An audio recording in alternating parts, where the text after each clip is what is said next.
Sebagai tokoh yang dihormati dan dikagumi banyak orang, rumah Gus Dur tak pernah sepi dari kunjungan para tamu, baik dari warga NU, pejabat, politisi, wartawan, dan sebagainya. Gus Dur menerima tamu-tamunya biasanya dengan pakaian non-formal. Karena kondisi fisiknya yang sudah lemah, biasanya para tamu diajak mengobrol sambil tiduran di lantai. Nuruddin Udin Hidayat yang merupakan salah satu santri Gus Dur suatu ketika, ia merasa terheran-heran ketika ada tamu. Gus Dur meminta untuk digantikan pakaiannya dengan kain sarung dan peci, seperti ketika mau sholat Idul Fitri. Seumur-umur ia belum pernah melihat Gus Dur seperti itu. Rombongan tamu tersebut sampai ditahan-tahan agar tidak masuk rumah dahulu, sampai Gus Dur dipinjami salah satu sarung milik santrinya agar bisa cepat berganti pakaian. Tamu yang diketahuinya ternyata dari Aceh tersebut berpakaian sederhana, dekil, dan memakai celana seperti yang biasa dipakai oleh bakul dawet ataupun penjual dawet. Tamu tersebut diantar oleh salah seorang aktivis Aceh waktu itu. Perilaku Gus Dur dan tamunya juga aneh. Setelah keduanya bersalaman, Gus Dur pun duduk di karpet, demikian pula tamunya. Tetapi tak ada obrolan di antara keduanya. Gus Dur seperti tertidur dalam posisi duduk. Tamunya juga dalam posisi yang sama, saling berhadap-hadapan. Mungkin mereka berdua tengah berbincang-bincang, tetapi yang berdialog adalah ruhnya mereka. Suasana menjadi sunyi yang berlangsung sekitar 15 menit kurang lebih. Setelah sang tamu bangun, ia langsung pamit pulang. Tak ada perbicaraan. Udin, karena merasa penasaran, dia bertanya, "Gak biasanya Bapak menerima tamu seperti ini. Sangat istimewa. Siapa dia, Pak?" tanya Udin. Kemudian Gus Dur menjawab, "Itu adalah wali." "Apa ada wali seperti itu selain beliau di Indonesia?" tanya Udin, yaitu santri Gus Dur dan sekaligus asisten Gus Dur waktu itu. "Tidak ada, adanya di Sudan," jawab Gus Dur. Orang yang sangat dihormati Gus Dur tersebut ternyata adalah almarhum Tunku Ibrahim Waila dari Waila, Aceh Barat. Abu Ibrahim Waila adalah salah seorang ulama pengembara. Ulama ini dalam masyarakat Aceh lebih dikenal dengan Abu Ibrahim Keramat.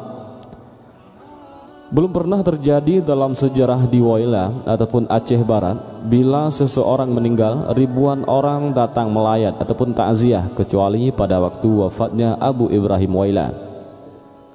Selama hampir 30 hari meninggalnya Abu Ibrahim Waila, masyarakat Aceh berduyun-duyun datang melayat ke Kampung Pasi, Aceh, Kecamatan Waila Induk, Aceh Barat, sebagai tempat peristirahatan terakhir Abu Ibrahim Waila. Selama 30 hari, ribuan orang setiap hari tak kunjung henti datang menyampaikan duka cita yang mendalam atas wafatnya Abu Ibrahim Waila itu. Sehingga pihak keluarga menyediakan 400 kotak air aqua gelas dan 3 ekor lembu setiap hari dari sumbangan pemerintah Aceh waktu itu, untuk menjamu tamu yang datang silih berganti ke tempat wafatnya Abu Ibrahim Waila. Begitulah pengaruh keulamaan Abu Ibrahim Waila dalam pandangan masyarakat Aceh, terutama di wilayah Aceh Barat dan Aceh Selatan. Abu Ibrahim Waila yang bernama lengkap Tunku, kira-kira sama seperti Ustadz ataupun Kiai, yaitu Ibrahim bin Tunku Sulaiman bin Tunku Husin, dilahirkan di Kampung Pasi, Aceh, Kecamatan Waila, Kabupaten Aceh Barat pada tahun 1919 Masehi. Menurut riwayat, pendidikan formal Abu Ibrahim Waila hanya sempat menamatkan sekolah rakyat ataupun SR. Selebihnya menempuh pendidikan daya ataupun pesantren salafiyah ataupun pesantren tradisional selama hampir 25 tahun lamanya. Sehingga dalam sejarah masa hidupnya Abu Ibrahim Waila pernah belajar 12 tahun pada Syekh Mahmud, yaitu seorang ulama asal Leungah, Aceh Besar, yang kemudian mendirikan dayah Bustanul Huda di Blangpidi, Aceh Barat. Di antara murid Syekh Mahmud ini selain Abu Ibrahim Wailah juga Syekh Mudawali Al-Khalidi yang kemudian sebagai seorang ulama tarekat Naqsabandiyah yang sangat tersohor di Aceh.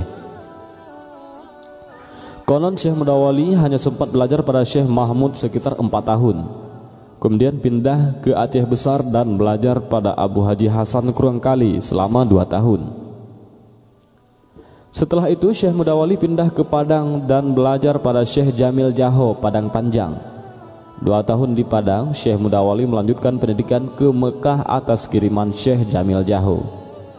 Setelah 2 tahun di Mekah, kemudian Syekh Mudawali kembali ke Blangpidi dan melanjutkan mendirikan pesantren tradisional di Labuhan Haji, Aceh Selatan. Saat itulah Abu Ibrahim Wailah sudah mengetahui bahwa Syekh Mudawali telah kembali dari Mekah dan mendirikan pesantren.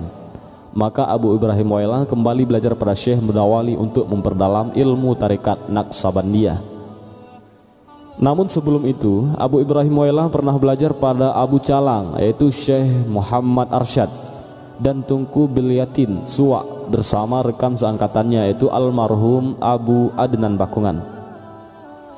Setelah lebih kurang 2 tahun memperdalam ilmu tarekat pada Syekh Mudawali, Abu Ibrahim Wailah kembali ke kampung halamannya. Tapi tak lama setelah itu Abu Ibrahim Wailah mulai mengembara, yang dimana keluarga sendiri tidak mengetahui kemana Abu Ibrahim Wailah pergi mengembara. Menurut riwayat dari Tunku Nasruddin, yaitu menantu Abu Ibrahim Wailah, semasa hidupnya Abu Ibrahim Wailah pernah menghilang dari keluarga selama 3 kali. Pertama, Abu Ibrahim Wailah menghilang selama 2 bulan. Yang kedua, Abu Ibrahim Wailah menghilang selama 2 tahun. Dan yang ketiga, Abu Ibrahim Wailah menghilangkan diri selama 4 tahun yang tidak diketahui kemana perginya. Dalam kali terakhir inilah Abu Ibrahim Wailah kembali pada keluarganya di Pasi, Aceh. Pihak keluarga tidak habis pikir pada perubahan yang terjadi pada Abu Ibrahim Wailah. Rambut dan jenggotnya sudah demikian panjang tak terurus, pakaiannya sudah compang-camping dan kukunya panjang seadanya. Mungkin bisa kita bayangkan seseorang yang menghilang selama 4 tahun dan tak sempat untuk menguruskan dirinya. Begitulah kondisi Abu Ibrahim Wailah ketika kembali ke tanah keluarganya setelah 4 tahun menghilang. Maka wajar bila secara duniawiyah dalam kondisi seperti itu sebahagian masyarakat Wailah menganggap Abu Ibrahim Wailah sudah tidak waras lagi. Abu Ibrahim Wailah oleh banyak orang dikenal sebagai ulama yang pendiam, dan ini sudah menjadi bawaannya sewaktu kecil hingga masa tuanya. Beliau hanya berkomunikasi bila ada hal yang perlu untuk disampaikan, sehingga banyak orang yang tidak berani bertanya terhadap hal-hal yang terkesan aneh bila dikerjakan oleh Abu Ibrahim Wailah. Sikap Abu Ibrahim Wailah seperti itu sangat dirasakan oleh keluarganya, namun mereka sudah tahu sifat dan pembawaannya demikian. Keluarga hanya bisa pasrah terhadap pilihan jalan hidup yang ditempuh oleh Abu Ibrahim Wailah yang terkadang sikap dan tindakannya tidak masuk akal. Tapi begitulah orang mengenal sosok Abu Ibrahim Wailah. Tokoh ini merupakan orang yang sangat dihormati di Aceh. Masyarakat Aceh memanggilnya dengan Tunku Ibrahim Wailah dan percaya bahwa beliau sering menunaikan salat Jumat di Mekah dan kembali pada hari itu juga. Menurut keterangan masyarakat di sana, beliau bisa berjalan cepat dan lebih cepat daripada mobil. Dan tentu itu bukan seperti yang kita bayangkan. Beliau jarang naik bus, tapi lebih senang berjalan kaki. Ia juga dipercaya bisa menghilang. Ada orang yang menyebutnya sebagai dewa tidur, yang menghabiskan hari-harinya dengan tidur. Tunku Ibrahim Wailah juga bisa mengetahui perilaku seseorang, dan sering sekali orang yang menemui beliau dibacakan kesalahannya untuk diperbaiki. Sebelum terjadinya tsunami, Abu Ibrahim Wailah pernah mengatakan air laut bakal naik sampai setinggi pohon kelapa, dan ternyata terbukti tsunami. Dan banyak kisah-kisah gaib yang lain tentang Abu Ibrahim Wailah. Ulama karismatik ini selalu dicari-cari hanya untuk dimintai berkahnya ketika beliau masih hidup. Tokoh karismatik ini, yaitu Abu Ibrahim Wailah, meninggal pada Juli 2009 lalu dalam usia 90 tahun di kediamannya yaitu di Desa Pasi, Aceh, Kecamatan Waila, Kabupaten Aceh Barat, dan dikebumikan tak jauh dari rumahnya. Dan ribuan pelayat pun memberinya penghormatan terakhir. Dan itulah salah satu kisah wali Allah dari Aceh.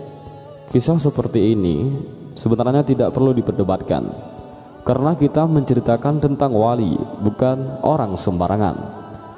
Dan juga setelah Anda menonton video ini, admin juga tidak mengajak Anda untuk meyakininya. Admin hanya menyampaikan tentang kisah ini, karena bagi admin, beliau adalah salah satu ulama yang sangat dihormati di Aceh.